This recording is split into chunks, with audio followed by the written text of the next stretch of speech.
Charles ওয়েকম্যানের history of magic আপনার ক ভলিউম ছিল?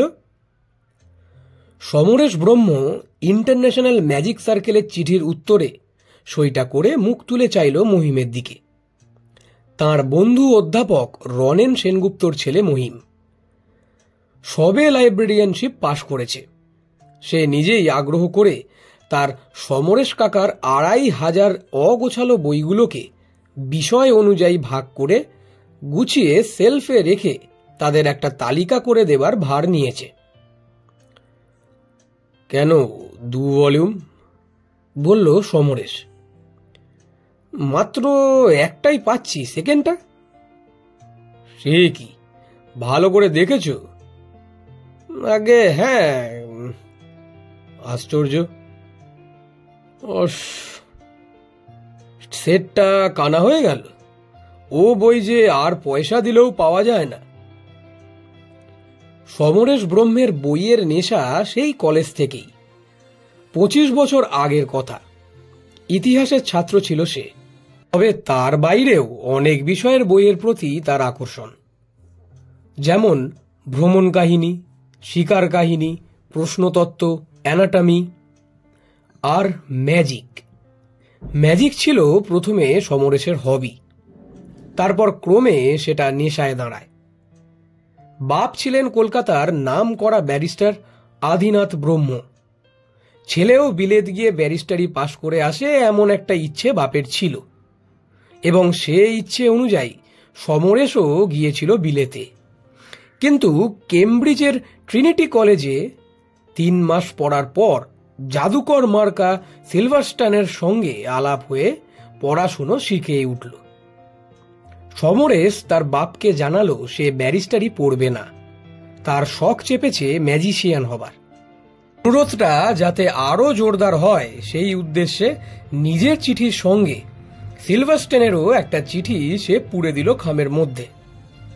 সিলভারস্টেন লিখেছে আদিনাথ ব্রহ্মকে, তোমার ছেলের বন্ধু হিসেবেই তোমাকে লিখছি।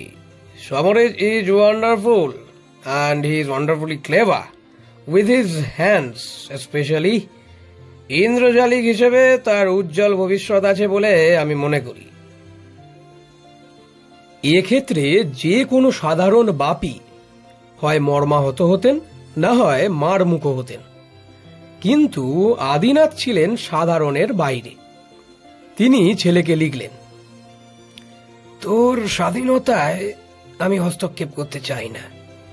যদি কোনো বিশেষ ক্ষমতা থেকে থাকে তাহলে সেটা স্ফুরণ হোক, আমি সেটাই চাই। লন্ডনে যদি ম্যাজিক শেখার সুযোগ থাকে তাহলে তার জন্য কি খরচ পড়বে সেটা আমাকে জানাতে দ্বিধা করিস না, আমি টাকা পাঠিয়ে দেব। সমরেশ কিন্তু আর লন্ডনে থাকেনি।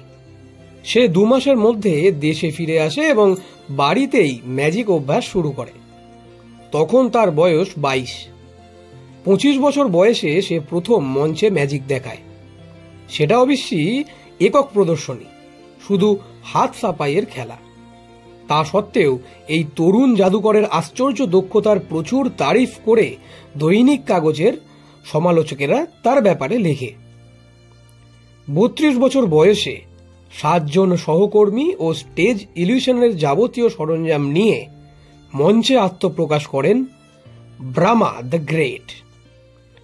শোয়ের শেষে দর্শকের তুমুল করধ্বনিতে হলের প্রথম সারিতে বসা আদিনাথ ব্রহ্মের বুক গর্বে ১০ হাত হয়। ১৯৭৪-এ আদিনাথের মৃত্যু হয়। বাপের একমাত্র সন্তান হিসেবে সমরেশ তাঁর সম্পত্তির মালিকানা পায়। ততদিনে তার নিজের রোজগারও কিছু কম নয়। ভারতের বিভিন্ন শহর থেকে ডাক তো আসতই, তার সঙ্গে বিদেশ থেকেও আহ্বান আসা শুরু হয়েছে। আইটেমগুলোর উৎকর্ষ ছাড়াও সমরেশের শোয়ের ২টো বিশেষত্ব দেশ বিদেশের দর্শককে বিশেষভাবে মুগ্ধ করে। জাদুকরের বুকনিটা তার ম্যাজিকের একটা অঙ্গ বলেই এতদিন লোকে মেনে নিয়েছে। সমরেশই প্রথম দেখালো যে কথা না বলেও জাদু হয়। ২.৫ ঘন্টা শোয়ের মধ্যে একটি বারের জন্য মুখ খোলে না সে, আর বদলে কানে শোনার জন্য যেটা থাকে সেটা হলো সমরেশের দ্বিতীয় বিশেষত্ব। সে তার সরোদ, বাঁশি ও তবলার একটি চমৎকার অর্কেস্ট্রার খাঁটি রাগ সঙ্গীত সমরেশ ব্যবহার করে তার জাদুর সঙ্গে। সব দেশেরই দর্শকের কাছে এটা একটা একেবারে নতুন জিনিস। বিশেষ বিশেষ জাদুর সঙ্গে বিশেষ বিশেষ রাগ যেভাবে খাপ খেয়ে যায় সেটা দর্শকের চিত্ত জয় না করে পারে না। আজ 41 বছর বয়সে সমরেশের খ্যাতি বিশ্বজোড়া। তার ম্যাজিকের উন্নতির সঙ্গে তাল রেখে তার জনপ্রিয়তাও বেড়ে চলেছে উত্তরোত্তর। কলকাতায় তার ম্যাজিকের ঘোষণার সঙ্গে সঙ্গে 7 দিনের সব টিকিট বিক্রি হয়ে যায়। শোয়ের শেষে আনন্দে ও বিস্ময়ে বিভোর অবস্থায় ছেলে, বুড়ো, মেয়ে, পুরুষের দল বেরিয়ে আসে হল থেকে। সমরেশও জানে যে একসঙ্গে 1000-2000 লোককে সুকৌশলে ধাপ্পা দেওয়ার আর্ট আজ তার হাতের মুঠোয়। আমেরিকানরা তার তুলনা করে থার্স্টন ও হুডিনির সঙ্গে, ব্রিটিশরা করে ম্যাস্কেলাইন ও ডেভিড ডেভান্টের সঙ্গে, ফরাসিরা আবার রবেয়ার উদাঁ আর হংকংয়ের চীনেরা চিং লিং ফু এর সঙ্গে। তবে সমরেশের আকাঙ্ক্ষার শেষ এখানেই নয়। তার দৃষ্টি এখনো সামনের দিকে। আরও নতুন নতুন জাদুর উদ্ভব করবে সে। দর্শকদের আরও চমক দেবে, মুগ্ধ করবে, বিস্মিত করবে সে। আর তাই তার বই কেনা আর বই পড়াও শেষ হয়নি। এর বই তো বটেই, সেই সঙ্গে আছে উইচক্রাফট, ভুডুইজম ইত্যাদি আদিম ম্যাজিক। আর হিপনোটিজম, ক্লেয়ারভয়েন্স, ভেন্ট্রিলোকুইজম এইসব বইও আছে তার। শুধু এই সব বইতেই তার 3খানা বড় বুককেস একেবারে ভরে গেছে। বাইরে থেকে অর্ডার আছে আরও 15 সদ্য প্রকাশিত বইয়ের। অনেকটা সময় বাইরে থাকতে হয়, তাই এই বইগুলো অগোছালো ভাবেই পড়েছিল। তাই বন্ধুপুত্রের প্রস্তাবে সমরেশ আপত্তি করেনি। মহিমের কাজ শেষ হতে লাগবে আরও দিন 4। এককালে বন্ধুবান্ধবদের বই ধার দিয়েছে সমরেশ, যদিও খুশি মনে দেয়নি কখনো। কেউ কিছু চাইলে না বলাটা ছিল সমরেশের ধাতের বাইরে।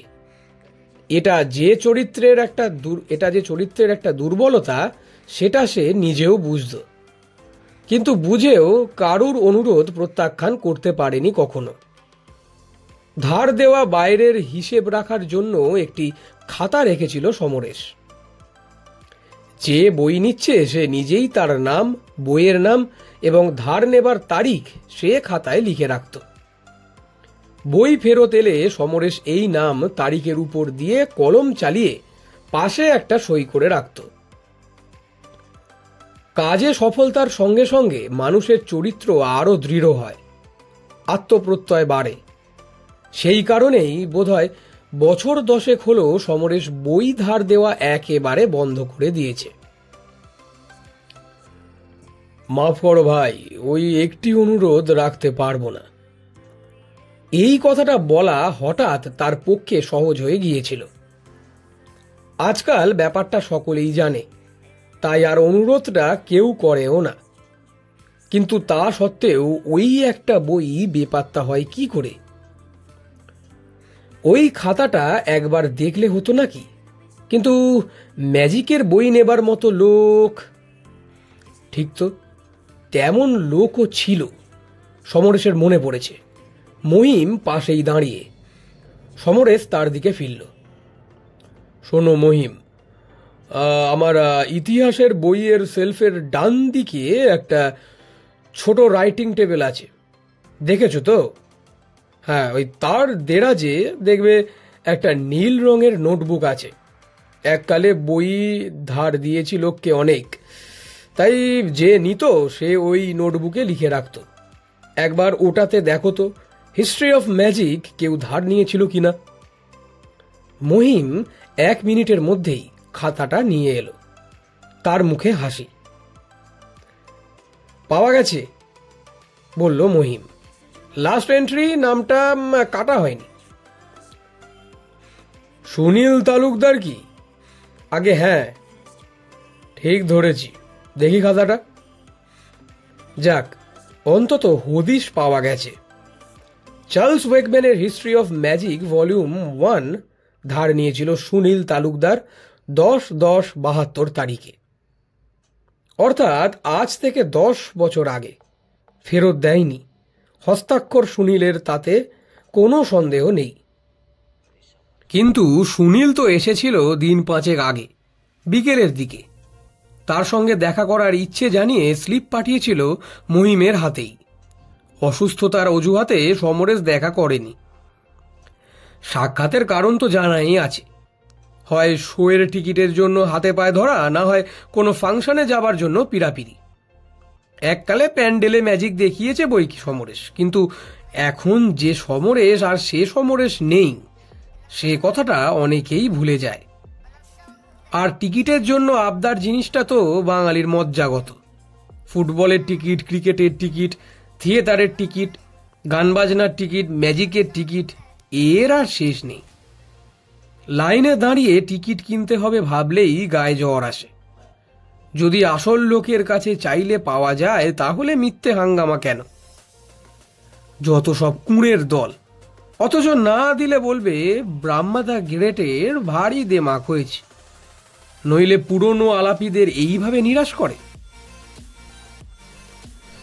এ ভদ্রলোক তো এসেছিলেন সেদিন, বলল মহিম।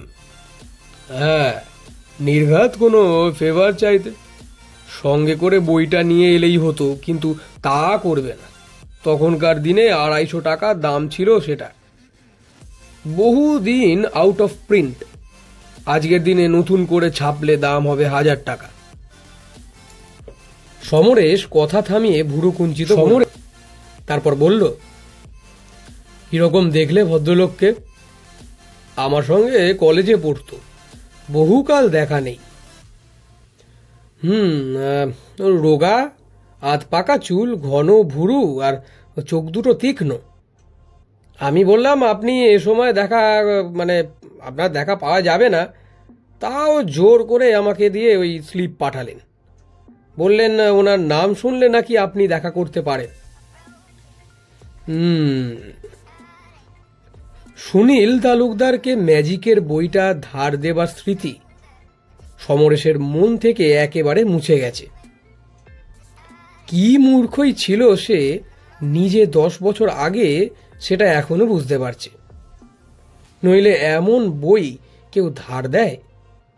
তখনও পর্যন্ত সুনীলের ম্যাজিক সম্বন্ধে বেশ আগ্রহ ছিল, সেটা সমরেশের মনে আছে।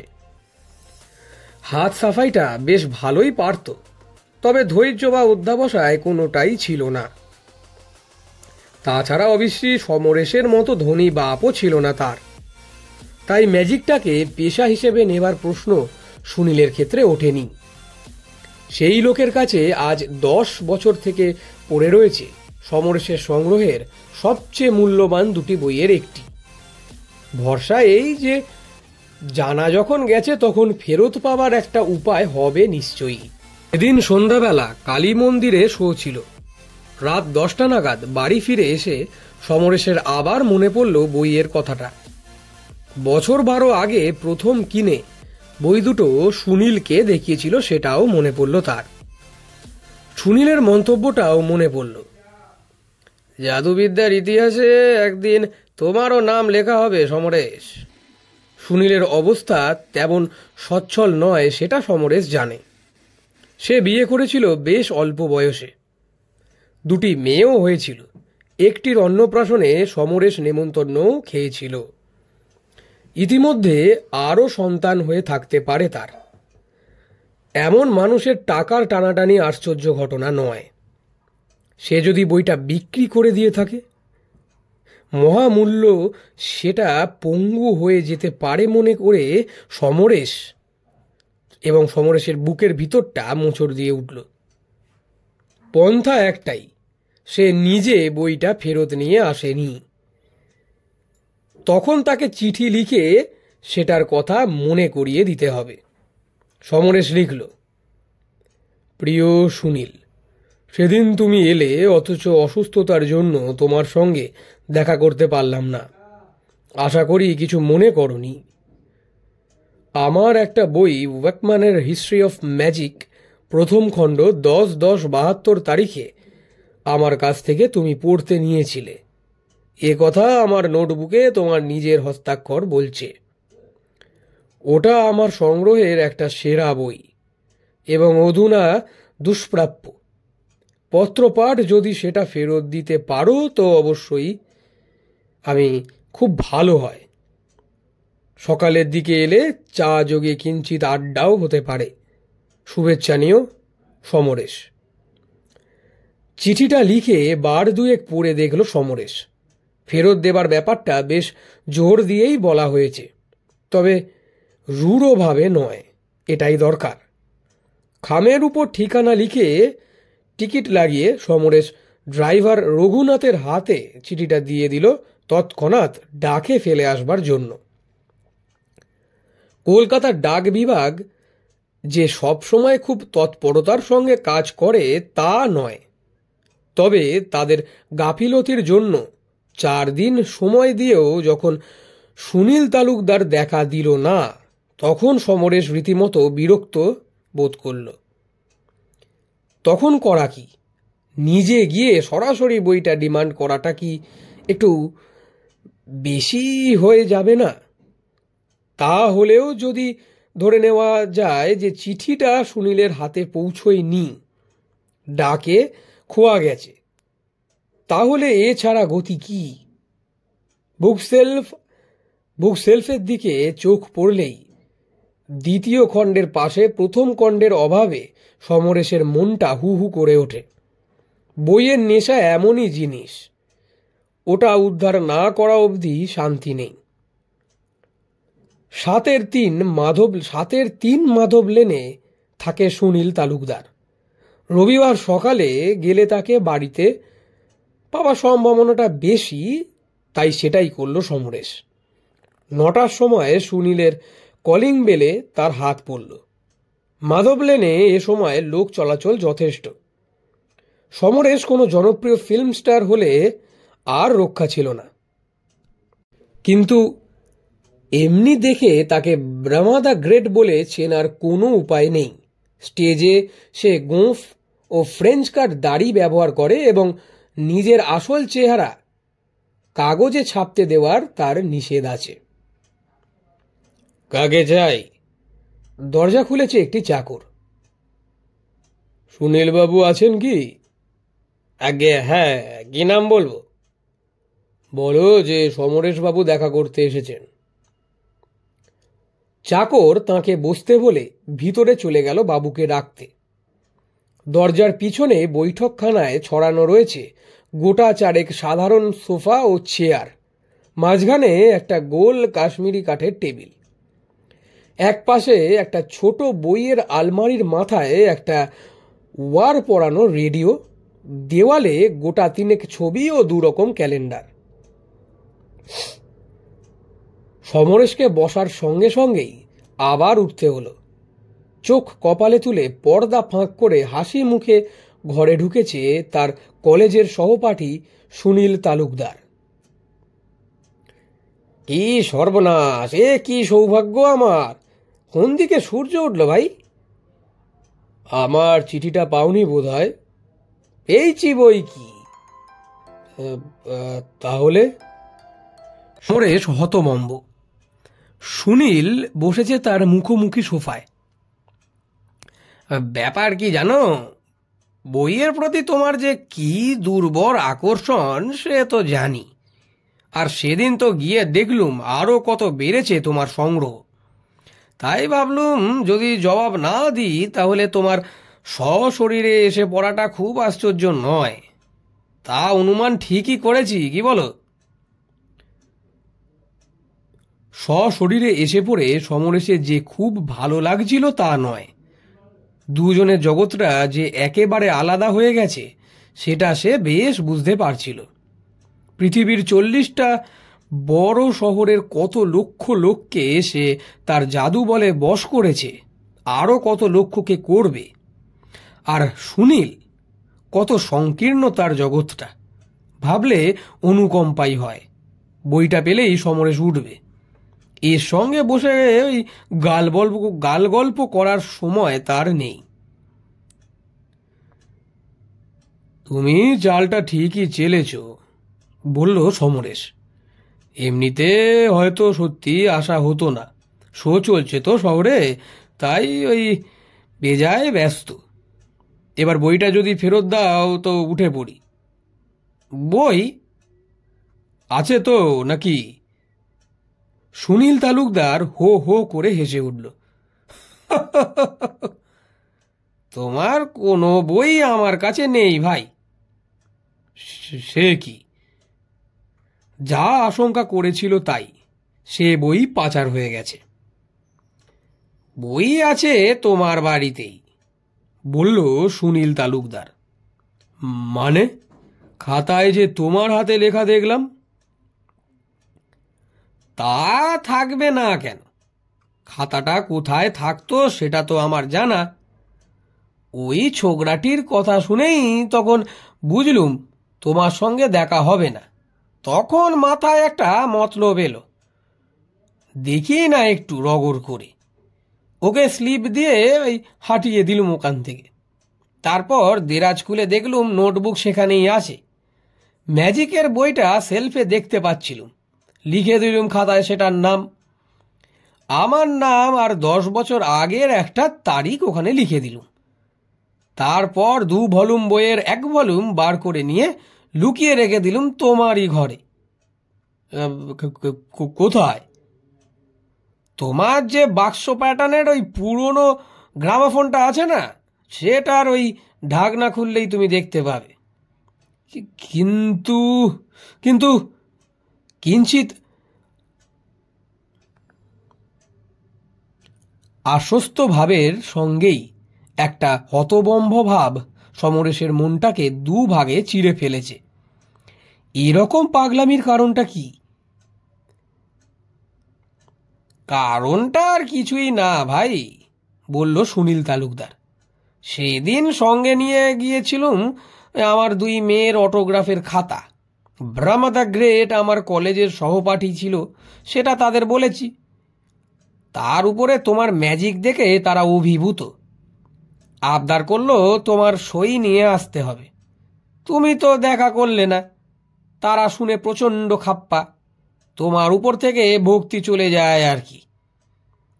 এটা হবে আমি জানি, যদিও হওয়াটা মোটেই বাঞ্ছনীয় নয়। বললুম বেচারা অসুখের জন্য আসতে পারেনি, এবার দেখিস একেবারে আমাদের বাড়িতে এসে হাজির হবে। আর হলো তো তাই। ওরে রুনু ঝুনু, তোরা আয় রে, দেখে যা তোদের বাপের কথা ঠিক হলো কিনা।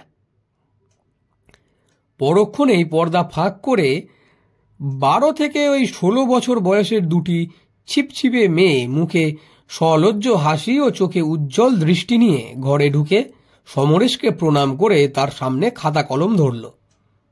সই দিতে দিতে সমরেশ ব্রহ্ম ভাবল তাকে ধাপ্পা দিতে পারে এমন লোকও এই কলকাতা শহরেই আছে, এটা তার জানা ছিল না।